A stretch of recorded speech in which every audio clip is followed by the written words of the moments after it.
지방의회가 독자적인 인사권을 갖게 됐습니다. 도와 시군의회는 사무직원에게 임용장을 수여하고 의정활동을 지원할 정책지원관도 채용합니다.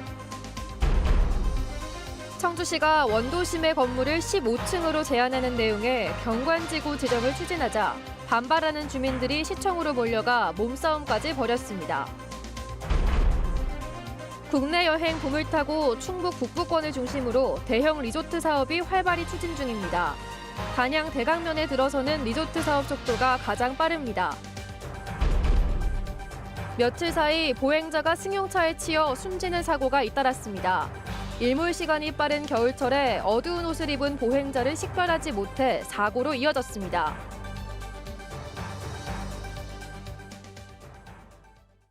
시청자 여러분 안녕하십니까? 계속해서 뉴스데스크 충북입니다. 오늘 충북 코로나19 발생 현황부터 알아보겠습니다. 신규 발생 확진 환자는 54명입니다.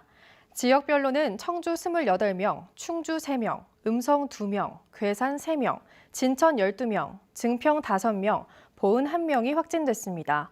충북 누적 환자는 12,317명, 누적 사망은 120명입니다. 청주시가 원도심 경관을 보호하겠다며 건물 높이를 15층 아래로 제한하는 도시계획을 결정하려다 반대 주민들과 물리적 충돌을 빚었습니다. 극심한 반발에 부담을 느낀 청주시는 일단 시간을 더 갖기로 했습니다. 심충만 기자입니다. 도시계획위원회가 소집된 청주시청 4층. 고성과 욕설이 격렬한 몸싸움으로 번집니다. 일부가 쓰러지며 분위기가 점점 험악해지자 경찰관이 출동해야 했습니다. 안 믿었다고! 이렇게 안 믿은 거야? 안 믿었다고! 다시는 거 이래버려. 청주 원도심의 건축물 높이를 제한하는 도시계획 결정을 앞두고 청주시와 이를 저지하려던 주민들이 충돌한 것입니다. 우리는 안에 들어가지도 못하고 이게 그 사람들이 무슨 짓을 했는지 우리는 누가 무슨 말을 했는지 이 정도는 알고 넘어가야 될 거 아니에요. 논란의 건축물 높이 제한은 청주 원도심의 원형과 경관 보호를 이유로 청주시청부터 육거리까지를 원도심 경관지구로 정하고 건물 높이를 15층으로 제한하는 게 핵심입니다. 특히 최근 원도심인 남주동 일대 40층에 육박하는 고층 아파트 개발 움직임이 잇따르자 추가 난개발을 막기 위해 추진을 서두르고 있습니다. 기반 시설의 확보 없이 약 5, 6천 세대가 추진이 예상이 되고 있습니다. 다소 늦었더라도 지금이라도. 낙후된 환경에서 재개발이나 재건축을 기대했던 주민들은 일방적인 재산권 침해라며 반발합니다. 이미 청주시청 뒤에 49층 초고층 아파트도 승인하더니 이제와 딴소리냐며 형평성 문제도 제기합니다. 어떤 업자가 7층이나 15층 지으려고 누가 들어옵니까? 절대 안 들어옵니다. 그러면은 차라리 청주시에서 시가대로 다 사가지고 지들 맘대로. 도시계획 결정을 강행하려던 청주시는 주민들의 극한 반대 여론을 감안해 일단 재심의를 결정했습니다. MBC 뉴스 심충만입니다. 지방자치법 개정으로 오늘부터 지방의회가 소속 공무원들의 인사권을 갖게 됐습니다. 정책지원관도 뽑게 되는데요. 권한이 커진 만큼 견제장치 마련도 시급하게 됐습니다. 신병관 기자입니다. 지방자치법 전부 개정으로 지방의회 인사권이 독립된 첫날, 충북도의회 소속된 80여 명의 공무원들이 새로운 임면권자인 충북도의장으로부터 임용장을 받았습니다. 도지사의 인사명령에 따라 도청과 의회를 오가던 기존과 달리 일부 인사 교류를 제외하곤 사실상 앞으로 의회에서만 근무하게 됩니다. 앞으로는 저희 의회 사무청 직원분들이 더욱더 전문성을 가지고 의정활동을 지원할 수 있는 계기가 될 것으로 생각됩니다. 조례 재개정과 행정사무감사 등 의정활동을 지원하게 될 정책지원관 자리도 생기게 됩니다. 충북도의회는 올해 의원 4명당 1명을 시작으로 내년까지 의원 2명당 1명을 뽑을 예정입니다. 다만 지방의회 인사권 독립이 모양새는 갖췄지만 여전히 조직 운영에 필요한 예산 편성은 지자체에 있고 정원도 자체적으로 조정할 수 없습니다. 반쪽인 인사권 독립을 지방의회법을 제정해 보완해야 한다는 주장입니다. 직원 하나만 늘리려고 하더라도 광역단체장이 결재를 해야 직원 하나라도 더 늘릴 수 있는 이런 복잡한 문제들을 우리는 지방의회에다가 독립권을 달라. 커진 권한만큼 의회 스스로 공정한 인사를 위한 제도적 장치를 마련해야 한다는 요구도 높아지고 있습니다. 특히 정책 지원관 채용이 정당 출신 등 의원들과의 관계에 좌우되는 거 아니냐는 우려가 벌써부터 나오고 있습니다. 주민들이 의원 징계를 요구할 수 있는 윤리심사 청구제와 경기도의회가 도입한 익명신고제 등이 거론되고 있습니다. 투명성과 전문성을 어떻게 이루어낼지에 대한 고민, 혁신안을 먼저 고민해야지 지금의 위상을 즐기는 방식으로만 사실은 권리를 취하는 방식으로만 해서는 유권자의 떨어진 신뢰를 찾기는 여전히 어렵다. 지방자치 부활 30년 만에 인사권을 갖게 된 지방의회. 전문성을 높여 지자체를 제대로 견제 감시할 수 있을지, 고운 인사 등 또 다른 잡음만 자초할지 지방의회가 답할 차례가 됐습니다. MBC 뉴스 신병관입니다. 이시종 충북지사가 제1회 중앙지방협력회의에 참석해 문재인 대통령에게 지역대표형 상원제 도입을 위한 헌법 개정을 건의했습니다. 이 지사는 이 자리에서 시도별로 3명씩 51명으로 상원을 구성해 외교와 통일, 지방자치와 균형 발전에 대한 권한을 부여해야 한다고 제안했습니다. 중앙지방협력회의는 대통령 주재로 지방자치 주요 정책을 심의하는 자리로 관련법 시행에 따라 오늘 처음으로 열렸습니다. 코로나19로 조용한 곳에서 휴양할 수 있는 국내 여행에 대한 수요가 높아지고 있습니다. 충주와 제천, 단양에서는 이를 공략한 대규모 리조트 사업이 동시에 추진되고 있는데요. 추진 속도는 조금씩 차이가 있지만 앞으로 3, 4년 안에 충북 관광의 새로운 이정표가 될 것으로 보입니다. 허지희 기자입니다. 제일 속도를 내는 곳은 대관령보다 높은 해발 850m에 위치한 단양 대강면 올산리. 오는 2026년 개장을 목표로 1,075억 원을 들여 각종 힐링숲과 어드벤처존, 목장, 골프장을 갖춘 대중과 프리미엄 리조트로 꾸며집니다.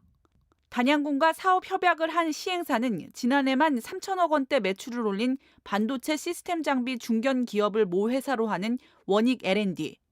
사업 본 협약에 이어 특수목적 법인을 출범하고 지역 주민들과 협의체도 구성했습니다. 현재 사업 이행 보증금을 비롯해 대부분 군유지인 토지 매매 계약을 체결해 매각 대금의 50%를 납부해 순조롭게 진행 중입니다.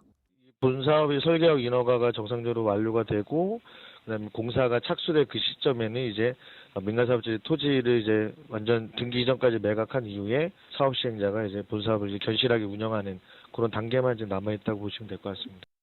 다음은 숨겨진 비경, 악어섬을 품은 충주호를 조망할 충주 삶이면 문화리의 중원 휴양 레저 타운입니다. 단양 올산 리조트 사업 시행 주체와 동일한 원익 컨소시엄이 예비 사업 시행자로 2천억 원을 투입해 힐링 체험숲의 성공 사례로 꼽히는 경기도 곤지암, 화담숲과 같은 개념으로 구상하고 있습니다. 다만 사유지 60%에 대한 토지 매수 협의에 시일이 걸리고 있습니다. 충주시는 서두르기보단 제반 조건이 다 갖춰질 것으로 예상되는 올해 상반기쯤 본 협약과 사업 보증 이행금 납부가 가능할 것으로 예상하고 있습니다. 1년간 저희가 토지 매입에 대한 그 작업을 좀 진행을 했고요. 이 작업이 아마 2월 중이면 가시적으로 좀 되지 않을까 싶고 그렇게 되면 이제 그 개발 계획에 대한 변경 승인, 국토부라든가 관계 부처에 대한 협의를 거쳐가지고 사업이 본격적으로 진행될 수 있을 거라고 생각을 하고 있습니다. 또 다리가 있어야 공사가 가능한 섬 지역인 만큼 본 협약 시기에 맞춰 320m 교량 건설 설계 예산을 세울 예정입니다. 마지막 주자인 제천 의림지 복합 리조트. 제천시는 제2의림지로도 불리는 비룡담 저수지 위 청소년 수련관 자리에 250에서 300실 규모 복합 리조트를 지을 민간 사업자를 모으고 있습니다. 지난해 1차 공모 결과 두 곳이 뛰어들었는데 평가 결과 사업계획 보완이 필요해 현재 재공모 중입니다. 다음 달 중 우선 협상 대상자를 선정, 1년 안에 법인 설립과 본 협약, 토지 매매 절차를 마무리 짓는다는 계획입니다. 대표 관광지인 청풍뿐 아니라 제천 시내에서도 놀 수 있는 체류형 관광지로 거듭날 것으로 기대하고 있습니다. 의림지 권역에 2017년부터 2020년까지 사실 관광객이 거의 1,000만에 육박하고 있습니다. 그래서 그 관광 수요를 이제 수용할 숙박시설을 저희가 유치를 하려는 거고요. 지난 20여 년 무산과 추진을 거듭해오던 지역의 리조트 사업들이 어느 때보다 구체화되며 윤곽을 드러낼 준비를 하고 있습니다. MBC 뉴스 허지입니다. 해가 일찍 지고 어둠이 길어지는 겨울철은 보행자 사망 사고가 가장 많이 일어나는 시기인데요. 실제로 얼마 전 60대가 도로에 쓰러져 있다 고등학생이 몰던 차에 치여 숨지는 사고가 있었습니다. 캄캄한 길에서 어두운 옷을 입은 보행자를 미처 발견하지 못해 사고로 이어진 것으로 보여서 운전자와 보행자 모두 주의가 필요해 보입니다. 이채영 기자입니다. 눈발이 날리는 자정 무렵, 검은색 외투를 입은 남성이 왕복 6차선 도로 화단형 중앙분리대를 넘으면서 맞은편 1차로에 쓰러집니다. 2차로에서 차량 2대가 아슬아슬하게 지나쳐간 순간 1차로를 달리던 승용차가 이 남성을 쳤습니다. 뒤따라오다 사고를 목격한 운전자들이 쓰러진 남성을 살펴보고 다른 차량에게 비켜가라고 손짓합니다. 약 7분 만에 구조된 60대 남성은 심폐소생술을 받으며 병원으로 옮겨졌지만 결국 숨졌습니다. 목격자 말로는 앞에 있는 차가 뭔가 밟고 지나가는 걸 봤다 이래서 신고했다고 하더라고요. 눈이 많이 내렸었는데 바닥에 얼지나고 지금 다 젖은 상태여가지고 9시간여 만에 붙잡힌 용의자는 10대 고등학생. 면허를 따고 부모님이 사준 차를 몰고 나왔다 사고를 냈는데 덜컹거리는 느낌은 있었지만 사람인 줄은 몰랐다고 진술한 것으로 전해졌습니다. 경찰은 사고 흔적이 바퀴에 남았는지 국과수에 차량 감식을 의뢰하는 한편 도주치사 혐의와 사고 후 미조치 혐의를 검토하고 있습니다. 구급대원들이 차량 밑에서 끌어낸 남성을 구급차로 옮겨 셌습니다. 60대가 몰던 승용차가 횡단보도를 건너던 70대 노인을 치었는데 병원에서 숨을 거뒀습니다. 대원들하고 주변에 계시던 분들의 힘을 합쳐가지고 자동차를 한쪽으로 올려가지고 환자를 저희가 밑에서 끌어냈거든요. 경찰은 어두운 옷을 입은 보행자를 운전자가 미처 발견하지 못해 사고를 낸 것으로 추정하고 있습니다. 최근 3년 동안 발생한 도내 보행자 사망 사고 176건 가운데 겨울철 사망자가 50명으로 가장 많았습니다. 겨울철에는 다른 계절에 비해 일몰 시간이 빨라 일찍 어두워지기 때문에 보행자 교통사고 위험이 커 주의가 필요합니다. MBC 뉴스 이채연입니다. 충북 도내에서 건설 중인 아파트 건축 현장 긴급 특별 점검이 30곳으로 확대됩니다. 충청북도는 광주 아파트 건축 현장 붕괴 사고가 재발하지 않도록 오늘부터 오는 24일까지 도내 아파트 건축 현장 30곳을 대상으로 특별 점검을 실시한다고 밝혔습니다. 이번 점검에는 민간 전문가가 참여해 콘크리트 타설 등 모든 공사가 공정에 따라 적정하게 진행되고 있는지, 추락 방지망은 제대로 설치돼 있는지 등 안전관리 실태를 중점적으로 살펴볼 예정입니다. 충청북도는 위반 현장이 확인되면 관련법에 따라 조치할 계획입니다. 성범죄와 음주운전으로 무리를 빚은 경찰이 결국 파면됐습니다. 보훈경찰서는 오늘 징계위원회를 열어 40대 경위를 품위유지 의무 위반으로 파면을 의결했습니다. 파면된 경위는 지난해 2월 음주운전을 하다 적발돼 정직 처분을 받은 이후에도 2차례나 성범죄 혐의로 조사를 받은 것으로 알려졌습니다. 연말 연시 모금 현황을 보여주는 충북 사랑의 온도탑이 11년 연속 100도를 넘겼습니다. 충북 사회복지 공동모금회는 캠페인을 시작한 지 44일 만인 오늘까지 70억 7,300만 원을 모금해 사랑의 온도탑이 105.9도를 기록했다고 밝혔습니다. 하지만 올해 모금 목표는 지난해보다 20% 낮춘 것으로 목표 달성도 지난해보다 이틀 늦었습니다. 지역의 어려운 이웃을 돕기 위한 희망 2022 나눔 캠페인은 이번 달 말까지 이어집니다. 읽고 싶은 책이 도서관에 없을 때 동네 서점에 신청할 수 있는 전산 시스템이 구축됐습니다. 충주 시립도서관은 지역 내 지정된 동네 서점 5곳에서 1인당 3권까지 원하는 책을 신청해 받아볼 수 있는 전산 시스템을 구축했다고 밝혔습니다. 그동안 수작업으로 이루어져 보름가량 걸렸던 기존의 서점 대출 서비스와 달리 닷새 정도면 승인될 것으로 예상됩니다. 충주 시립도서관 홈페이지 동네 서점 바로 대출에서 신청할 수 있고 대출 시 반드시 회원증을 지참해야 합니다. 서점에서 대여한 책은 충주시립도서관으로 반납하면 됩니다. 충청북도가 올해 도로망 확충에 4,200억 원의 예산을 투입합니다. 주요 지방도 건설 사업으로는 청주 무심동로에서 오창 IC, 대율에서 증평 IC 간 4개 사업이 추진되고 충주 동량에서 산척, 음성 금왕에서 삼성, 지방도 확포장공사 등 6개 사업은 타당성 조사와 설계가 진행 중입니다.